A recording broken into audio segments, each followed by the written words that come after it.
What is good, everyone? Welcome to the third episode of the 99's Office Hockey Podcast. My name is Damien, and I'm here to talk everything hockey with you for the next few weeks. The fall has begun, and so has the NHL season. We are so back. Of course, pretty much every team has played at least their first game of the season as I am recording this. Some teams still have to do so. But yeah, it's the best time of the year. Fantasies are starting. Yeah, the NHL is back and it feels so good.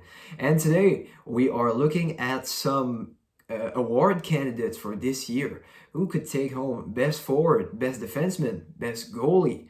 We're all looking at this today, and we're also going to go through what could be the playoff picture for 24-25. Last episode we looked at teams that could make the playoffs, but now who takes Lord Stanley's mug at home? We're looking at this today on the 99's Office Hockey Podcast. So without further ado, let's get into our awards predictions. So for the presentation of my awards predictions, here's how I am going to work. I'm going to name two honorable mentions who would be 4 and 5 in the rankings. And then I'm going to go 3, 2, and then I'm going to tell you who I have as the winner of the award. So let's start first with the award that goes to the most valuable player to their team, the Hart Trophy. And coming up as my honorable mentions, number 4 and 5, respectively, Kirill Kaprizov from the Minnesota Wild and Jack Hughes from the New Jersey Devils. I have Kaprizov, number 4. If you've watched my episodes of the podcast recently, you know that I'm pretty high on the Minnesota Wild and also Kirill Kaprizov. I think he's set to have a monster year, maybe scoring 50 goals. And I think if Minnesota makes the playoffs, it's going to have to happen because of Kirill Kaprizov. He's their star player by a mile. And if he goes nuclear, Minnesota makes the playoffs like I predicted, of course he's going to get some art votes as the most valuable player to his team. And then Jack Hughes, number 5. I predicted New Jersey to be a really good team. And Jack Hughes is their star forward. Last year, 74 points in 62 games, was injured. He's set to have, in my eyes at least, over 100-point season. So I think he's going to get some art votes if NJ is a really good team this year. And at the third place, start of the podium for the Hart Trophy, I've got the new captain of the Toronto Maple Leafs, Austin Matthews. Last year, it's no secret to anybody, Matthews scored 69 goals, beat records that we haven't seen until the 1990s. In this era of hockey is exceptional. And if you've seen my Instagram also, I predicted the Toronto Maple Leafs to finish 6th in the whole league. I'm higher on them this season than many are. And I think he's going to have to go through Austin Matthews. Maybe not 69 goals, but now he has the C right there. And he has to pick up some assists, some goals. He is also a really efficient defensive player. And if Toronto gets to the level I think they can go, Austin Matthews is going to have a really good year and of course get some art votes from that. And in second position of my hard voting, this might be the biggest surprise on this list for some of you. I have David Pastrnak from the Boston Bruins. Last year, scored 47 goals on top of 63 assists for 110 points. He is a one-man offense in Boston, and now he's got what looks to be more of a first-line center in Elias Lindholm. I've seen Boston play 2 games of the regular season, and both have been an insane dynamic duo so far. And I think if it keeps going this way, Pastrnak is going to get so many goals. I think he can reach maybe close to 60 like he did in that historic 22-23 Bruins season. And I think Boston is going to finish top 5 in the league also. It's going to have to run through David Pastrnak. He could get maybe 120 points. He is in his prime, in the peak of his prime at 28 years old. And it's time for him to prove to the world that he's an insane forward, I think he's going to do that and, of course, get some hard votes. And my Hart winner for the 24-25 season, it's no surprise to anybody, Connor McDavid is going to take home the Hart this year, I believe. Of course, I predicted Edmonton as the number one team in the whole league, like so many people did. Of course, they added Jeff Skinner and Victor Arvidsson. They're so good of a team now. But Connor McDavid is going to have to go nuclear if he wants this team to win the Stanley Cup. But he's Connor McDavid, right? He can do it. Of course, we can maybe expect 140 to 150 points. It's not out of this world with a player like McDavid. And of course, if he gets to that level of production again, he's going to win the Hart, especially if the team is really good. I think it's pretty much a 50-50 that McDavid wins or another player wins. I think there's no debate. Connor McDavid, it should win the Hart this year, even though the Oilers didn't play really great against the Winnipeg Jets. But it's one game out of 82, so we'll see. But McDavid, I think, is taking home the Hart this year. So now let's go through an award that maybe is a little harder to predict in the Frank J. Selke Trophy, which is awarded to the best defensive forward in the NHL. And for my honorable mentions at number 4 and 5, I've got Austin Matthews from the Toronto Maple Leafs and Roope Hintz from the Dallas Stars. So I've got Austin Matthews at number 4. I already talked about him in this video, but as I was saying, he is a really efficient defensive forward. On top of all the goals that he scores, he plays some penalty kill, intercepts puck all over the ice, steals pucks from other players. And of course, it's going to get you some Selke votes. Last year, he was a finalist. He ended up 3rd in the NHL's rankings. And I don't think it's going to change this season. He's hitting his prime now, and now he's the captain of the Maple Leafs. He's going to be even more of a two-way player, so I think he's going to get some considerable Selke votes.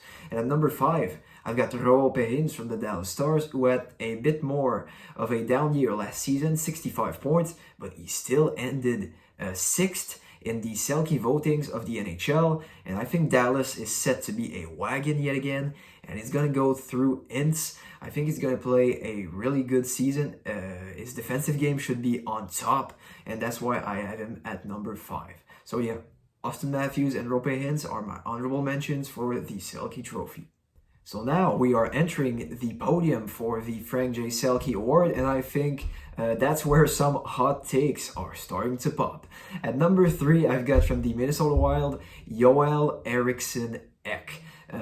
He's been growing into a number 1 setter for the Minnesota Wild. He does everything for them, score goals, set up Kaprizov, but of course he plays a really good defensive game. That's why he's on this list. And last season finished 10th in the Selke voting. I think it's going to go up. Minnesota is set to be a way better team than they were last season, I think, as Jared Spurgeon is coming back. And I think Joel Eriksson Ek is going to use that to his advantage, and he should play a really good season defensively. So I have him as a Selke finalist this year. And at number 2 of the Frank J. Selke award prediction, this might surprise you, I think Alexander Barkov doesn't take it home this year. I think he's going to finish 2nd. Last season, of course, the Florida Panthers won the Stanley Cup, and Alexander Barkov was a big reason for it. He's an elite two-way center. His defensive game is on top. If you watch the NHL's playoffs last season, you saw him lock down elite forwards like David Pastrnak in that series against the Bruins, Artemi Panarin against the Rangers, and even Connor McDavid and Leon Draisaitl in that final against the Oilers. Out of like 200 voters, 165 voted for Barkov to be first. He won it without a doubt last season, but this year I have a player that should come on top for me, and especially last night as I'm recording this, Barkov got injured. We still don't know how much time he's going to miss, so for all those reasons, I think Barkov comes close, but still 2nd. And coming up first on the Frank J. Selke Award prediction, This is a really, really long shot. This might shock some of you. I have from the New Jersey Devils, Nico Hischier. Yes, you heard that right. Nico Hischier missed 11 games last season, getting 67 points in 71 games. But New Jersey wasn't the team everyone expected them to be. They got 81 points, while the season before they got 112. Everything went wrong for them, and I think it's time for Hischier to break out. He's entering his prime at 25 years old, and he's known to have a elite defensive game. And I have New Jersey as an elite team this year too. And Nico Hischier, I think, is going to play elite this season. Might get 90 points. I don't think it's out of this world. The 3 games I've seen from the Devils so far have convinced me that Nico Hischier is that guy, and I think he takes home the Selke this year. Yeah, of course, Alexander Barkov is going to come close, but I think against all odds, Nico Hischier is taking it home. Tell me what you think about that in the comments. I'd be interested to hear it. So here are my Frank J. Selke rankings for this season. And now let's predict an award that is sometimes even more controversial to do. It is the Norris Trophy. And for my honorable mentions at number 4 and 5, I have got from the Nashville Predators their captain, Roman Josi, and number 5 is Miro Heiskanen from the Dallas Stars. The reason I've got Josi at number 4 is because obviously Nashville made some key additions to their team with forward Steven Stamkos and Jonathan Marchessault and Brady Shea to pair up with Josi actually. And Nashville now is in their window to win. It's not going to be long, obviously. They now have one of the oldest teams in the NHL, and they have a lot to prove. Even though Josi is getting older at 34 years old, I don't think his production is going to have a massive letdown because he's going to play with a more reliable defenseman in Brady Shea. And number 5, I've got Miro Heiskanen from the Dallas Stars. He doesn't get the credit for the work that he does. Last season, 54 points is 71 games, but it's his two-way game that makes him really elite and in that top 5 defenseman conversation. I think this season is going to have a bit of a bounce back offensively now that he plays on his strong side. It has been a debate in Dallas, can Miro play on his strong side, because he usually played on the right even though he shoots left, and it makes a big difference when you try to pick up pucks in the corners and all of that. So we can see a big offensive jump from Heiskanen. I don't think his game defensively is going to take a hit either. So that's why I think he's getting some Norris votes as well. I've got him number 5. And at number 3, I've got the Norris winner from last season, Quinn Hughes of the Vancouver Canucks. Last year got 92 points, 17 goals and 75 assists. And he was the clear-cut winner for that award. But I don't think Vancouver is going to be that as good this season. Last year, they had an insane shoot and puck percentage, and Quinn Hughes obviously has driven the power play of the Vancouver Canucks.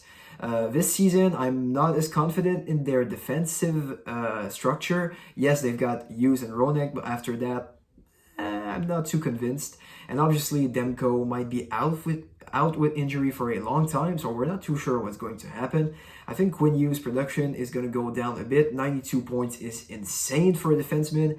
I'd see him more around 80 to 85.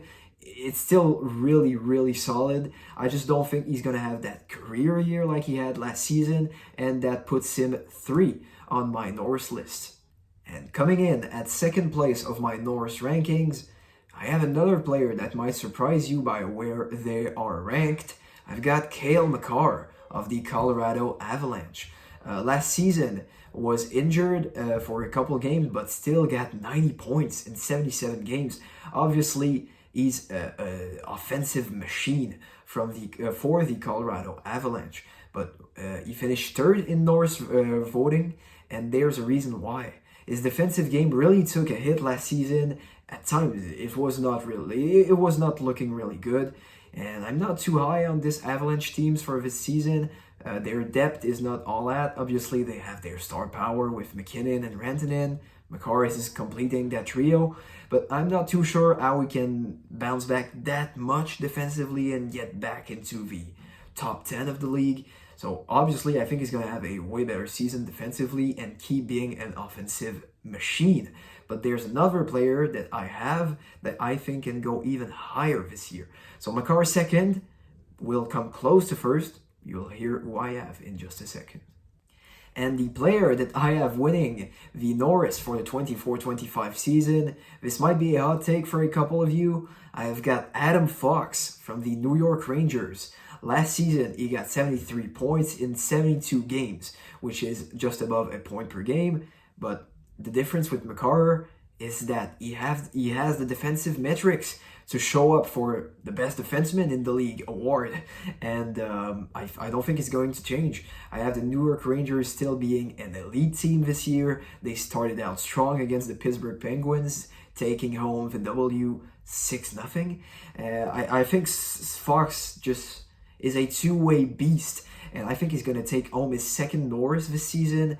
Might get you 80 points on top of top 5 in the league defensive metrics.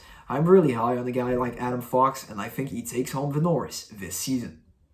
So yeah, I've been through a couple of hot takes now. Everyone thinks Barkov wins the Selke. I went Escher. Many think Makar is gonna win the Norris. I went Fox, and now we're going to get into a award that is probably the most controversial to predict. It is the Vezina Trophy, which is awarded to the best goalie of the season in the NHL. And for my honorable mentions, I have got at number 4, Jeremy Swayman from the Boston Bruins. Last Sunday, as I'm recording this, he signed his extension, 8 years time 8.25 AAV for $66 million. He kind of reset the goalie market, if I'm being honest. Now, goalies on their contract here will ask for a lot more money than what they used to, but I think it's deserved. It's a really good contract for the Boston Bruins because you get him for the whole of his prime. But I'm not here to talk about contracts. I'm here to talk about what's going to happen this year. And Swayman is going to play for an elite team in the Boston Bruins. I think he's going to be a really good starter. And now that Linus Ullmark is gone to Ottawa, he needs to prove it himself, but he has in the playoffs last year. I don't think he can go down a really big step, so I have him taking some some Vezina votes. And at number 5, this might be really controversial for some, I've got Stuart Skinner from the Edmonton Oilers. Of course, started out in an horrendous way against the Winnipeg Jets, losing 6-0 this week.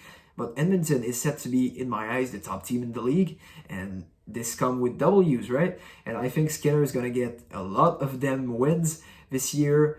Yes, he's going to keep maybe a good save percentage. I think his defensive core is going to help him a lot to do so. That's why I think he's going to get some Vezina votes. So I've got Skinner at number 5 and Swayman number 4. And coming up third in my Vezina rankings, I have got from the Nashville Predators, Jussi Saros. And the reasons I have him as high is because they are the same as Roman Jossi's reasons being so high in the Norris rankings. Nashville is a way better team now. They've got Stamkos, Marchessault, Shea, and even though Saros was rumored to be traded last season because everyone thought Nashville was going for the rebuild, well, they went the other way, and now they're in their window to win, and Saros is going to have to play big if they want to do so. Last season, Jussi had a pretty down year compared to his standards, getting a 906 save percentage, but the 3 seasons before that, he had a 927, 918, 919 in 22-23.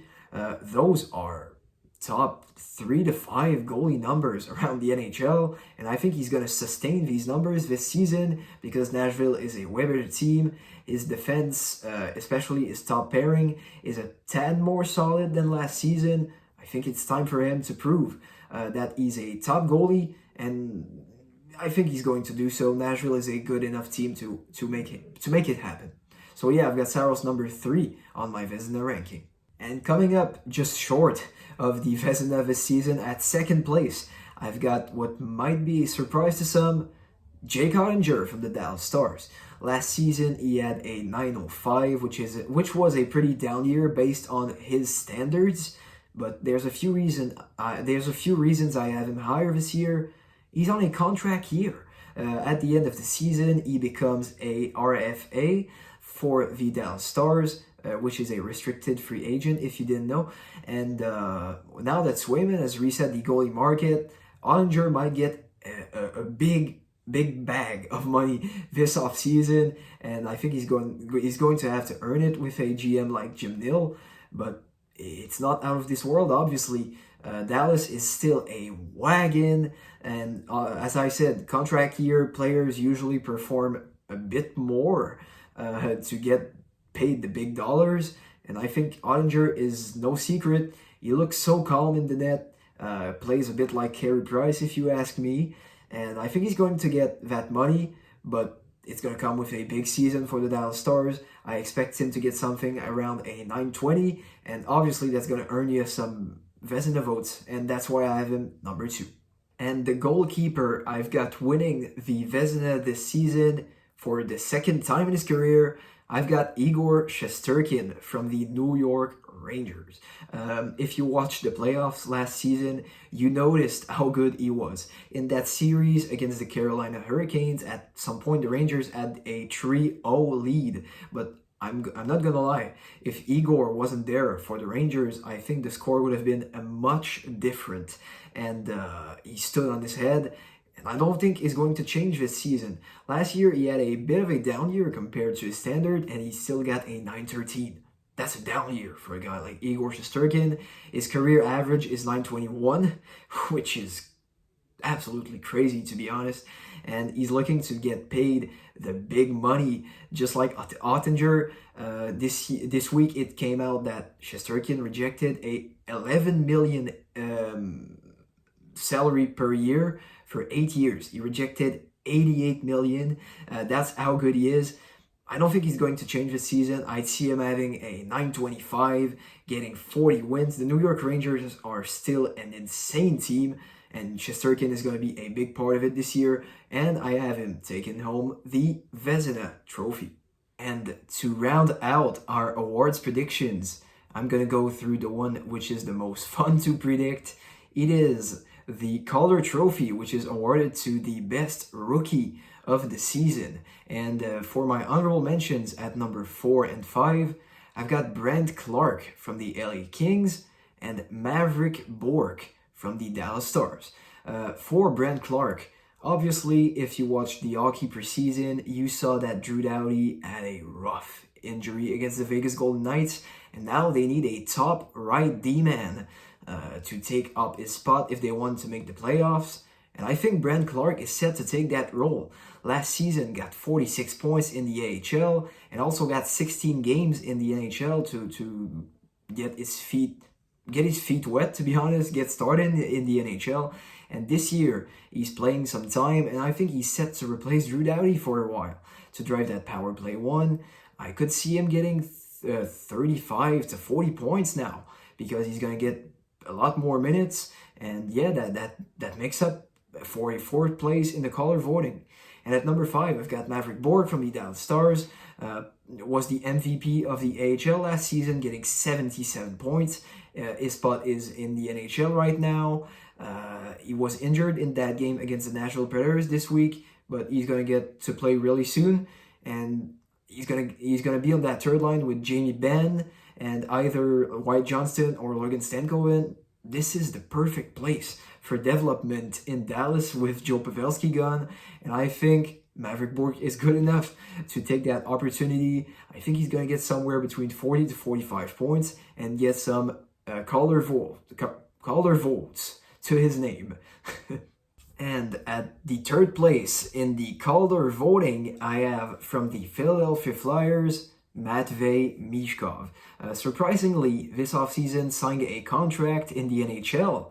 Everyone thought he was going to stay in the KHL for at least 1 more year, but he came over, and now he's set to play with the Philadelphia Flyers.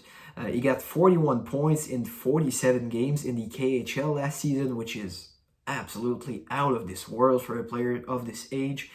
He is so skilled. His hockey IQ is through the roof. But what I think is going to bring him at the 3rd place is the coach of the Philadelphia Flyers, John Tortorella.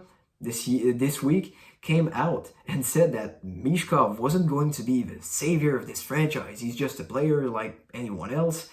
But it really doesn't fit the description of Matvei Mishkov, who is really a one-man offense, but his defensive game is yet to be polished. And they might have some trouble together. I still think Matvei Mishkov's getting 25 goals. It's going to be really good, but I think two rookies could come up above him. Still going to be really good. But I think the relationship with Tortorella might be a bit hefty. Not too sure hefty is the good word here, but I think it can be tough at times. And Matvei Mishkov is going to get third place in my Calder voting because of that. And coming up second in the Calder predictions, I've got Macklin Celebrini from the San Jose Sharks, which is the first overall pick from the 2024 NHL draft. He won the Obie Baker with Boston University last season, getting 64 points in 38 games. Crazy to do so at 17, 18 years old. And now he's in the NHL. As I'm recording this, he has scored his first goal in the NHL against the St. Louis Blues and picked up an assist in that game as well. So he's got 2 points in a single game, which is a really good head start in the NHL. And even though he got a bit injured in the preseason, I was not too convinced what was going to happen, especially because he plays on a rough team in the San Jose Sharks. But I'm a bit more convinced now in Macklin Celebrini. And obviously, he has a two-way game, which is impressive for a player of his age. And I think he could get maybe 50 to 60 points this year because he gets every opportunity possible playing on the first line, first power play. He's going to get them all, and I think it's going to earn him the second place in the Calder voting. And now to finish our Calder predictions, coming up first and winning the award this year, I've got Logan Stankoven from the Dallas Stars.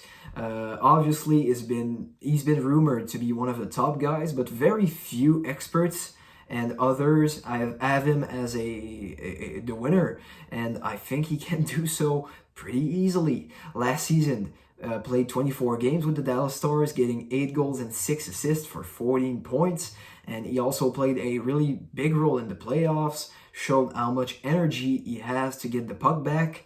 And he played last night against the Nashville Predators as I am recording this, and he got 3 assists on the goal, one on the goal of Robe Hintz, another on Jason Robertson's, and another on one of the Mason Marchment goals because he scored 2.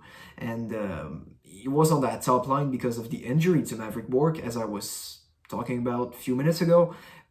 But he might stay there. He's been so productive in that first game. He has the NHL experience. He has produced at every level. Either it is with the WHL Kamloops Blazers, the AHL Texas Stars, and now the NHL's Dallas Stars.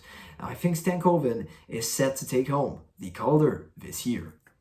So we have now gone through my predictions for this year's NHL Awards. Let me know in the comments if you agree with some of the hot takes I had or if I'm totally wrong. Let me know. I'm always interested to see what you guys have to say in the comment section. And now we're going to go through the playoff picture for 24-25 based on the rankings I did last episode. If you didn't watch it, go watch it. It's going to help you understand some things because playoff pictures usually the top team in the conference plays against the worst that makes the playoffs.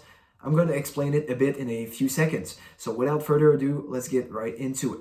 And in the last episode of the 99's Office Hockey Podcast, I predicted teams 1 through 8 in each conference to make the playoffs, and that would give us specific matchups. And I'm going to try to predict who is going to win every matchup and take home the Stanley Cup at the end. I'm not going to go through every team in detail because we could be here for a long time, and I don't want this episode to last over an hour or two. So I'm gonna go through pretty quick, but you're still gonna have the analysis. So let's get right into it. So let's start out west first, and we would have a matchup between Edmonton Oilers, who would be first in the Pacific, and the Minnesota Wild, who would be wild card 2 in the West. I think Edmonton pretty much easily takes this series, maybe in 5, because of a crazy game from a back to his prime Marc-Andre Fleury. But I still think Edmonton has too good of a team to lose to Minnesota, with McDavid, Draisaitl looking to get their first cup after getting to the final last year. Edmonton in 5.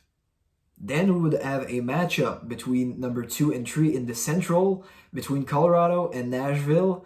And I see Nashville taking this series in 7. I think Colorado's goaltending is still questionable with Georgiev and Anunin. I think Anunin can take a step this year, but not enough to be a really good playoff goalie. And I'm not too convinced about Colorado's depth. Neither am I about Nashville's. But I think Nashville is more motivated to get their cup because now they're in their window to win, and it's not very large, like maybe 2-3 years because of how old their team is. So yeah, Nashville in 7. Then we will have a matchup between the Dallas Stars and the Winnipeg Jets.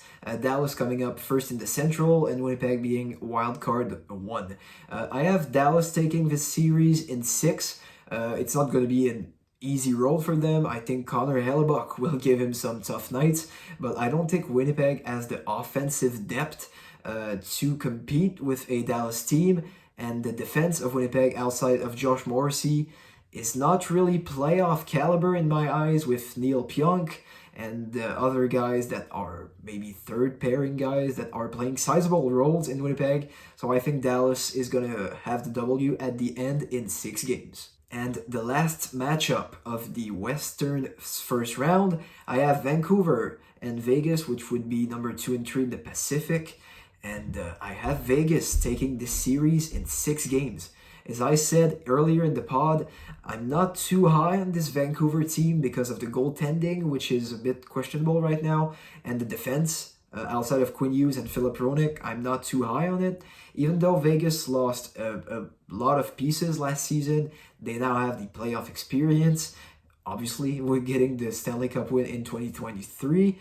And I think their big three on the defensive side of ice, with Theodore, Pietrangelo, and Anafin, is going to hold it down and take the W against the Vancouver Canucks. Vegas in 6.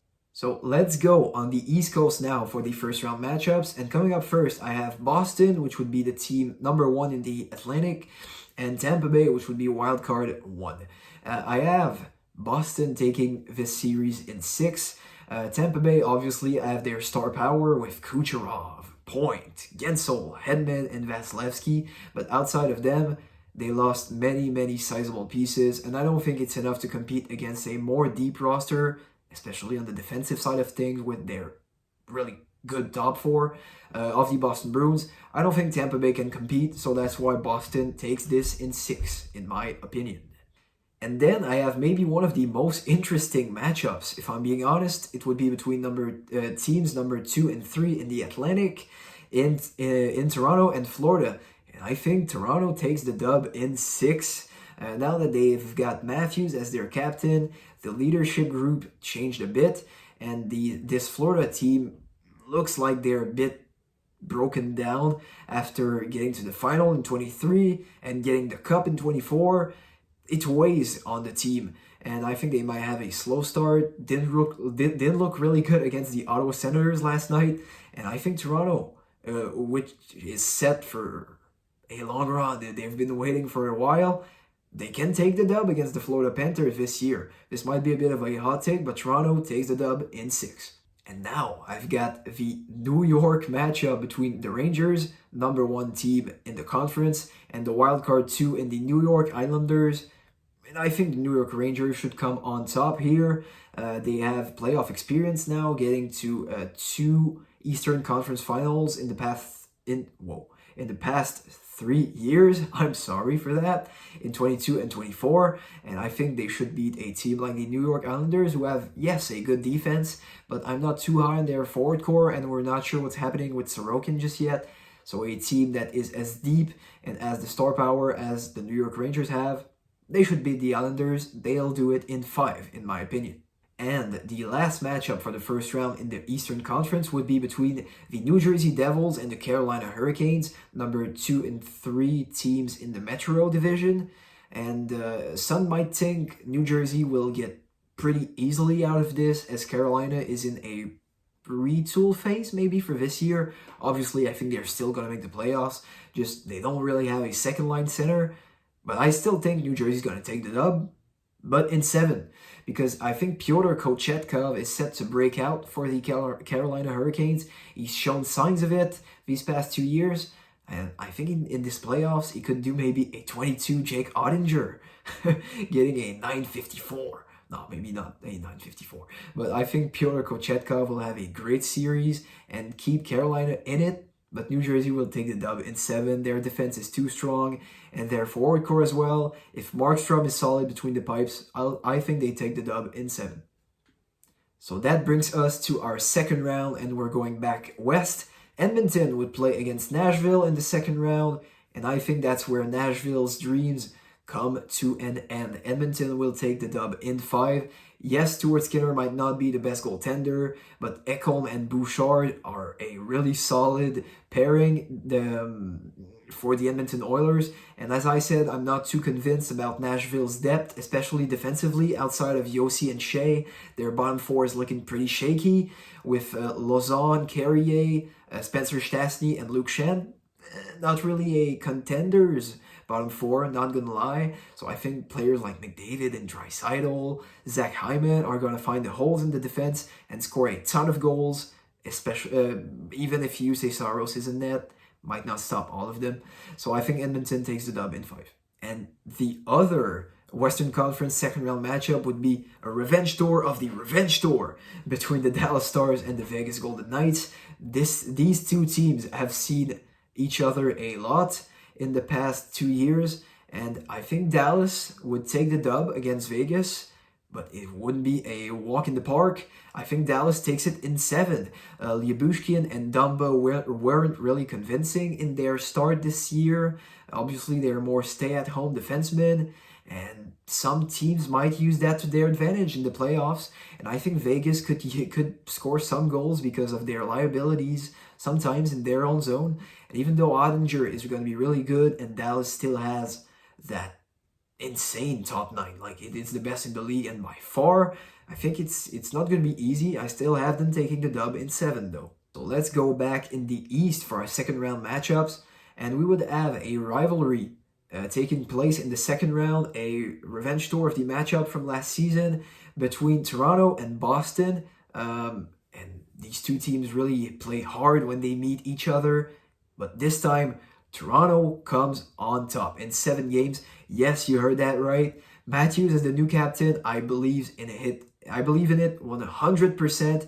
It could hit really hard to have that change in Toronto. And I think it's going to have an impact. Boston Bruins, of course, that they have their big top 4 of Zadorov, McAvoy, Lindholm and Carlo, and Swayman in net. But outside of Marchand, Lindholm, and Pasternak, I don't really like their forward core. It's not as deep as some might say. And Toronto has a pretty well-balanced team. If Joseph Woll is able to stay healthy and Anthony Stolarz stays in his crazy form as a backup, I think this Toronto team takes the dub in 7 against Boston and goes to the the Eastern Conference final. And for the second matchup in the Eastern Conference for the second round, we would have a 2023 second round rematch between the New Jersey Devils and the New York Rangers. And I think this time the Rangers will be able to get it done against the New Jersey Devils. Of course, as I said earlier, New Jersey got their new goalie in Jacob Markstrom, a really good defensive core now. But I think New York Rangers are really deep. Really deep of a team, and they could come up big against a guy like Markstrom, who has been inconsistent these past few years. Was really good in Calgary last season. Can he maintain it this year? We'll have to see. But I think New York will score enough goals to get through New Jersey. I think it should be a really high-scoring series. And New York would take the dub in 7. In my eyes, it wouldn't be a walk in the park. And we are now down to our last four teams. And out west, I know it's not really original, but I would have a rematch of the 2024 Western Conference Final between the Edmonton Oilers and the Dallas Stars. And I think that the Stars' dream end yet again in the Western Conference Final. Edmonton is just too deep of a team now, getting Jeff Skinner and Victor Arvidsson, and the additions of Dumba and Lyubushkin for the Dallas Stars don't convince me at all. They obviously have weaknesses defensively, and they're not elite offensively by any means, and you can't allow that against electric forwards like Connor McDavid, Leon Draisaitl, and Zach Hyman. They're going to force you around everywhere on the ice, make plays, and it's not going to be easy for the Dallas Stars to maintain a driven group of the Oilers that want to win their first cup after what happened last season, losing in 7 in the Stanley Cup Finals. So I have Edmonton taking this series in 6, and Dallas for the third year in a row losing in 6 in the Western Conference Finals. Sad for them, but I think it's going to end this way yet again. And in the East, we would have a matchup between the Toronto Maple Leafs and the New York Rangers. And I think that's where the adventure ends for this Toronto Maple Leafs group. Yes, I think they have the team and the new leadership group to make it a bit further than they usually do in the playoffs. But they're going to play against an elite goalie in Igor Shesterkin. I think Adam Fox is going to take back his form in the playoffs. Last season was pretty much absent for the New York Rangers, didn't do much. We'll see if Panarin can unlock his playoff animal level, because he's more known to be a regular season player. But I think Shesterkin will stand up on his head, make some crazy saves. Yes, it's not going to be easy for the New York Rangers, but I still think they take this series in 6, which leads us to our Stanley Cup matchup between the Edmonton Oilers and the New York Rangers. See who I have as the winner in a few seconds. And my 2025 Stanley Cup winner, it's not original, everyone has the same, but I go Edmonton Oilers.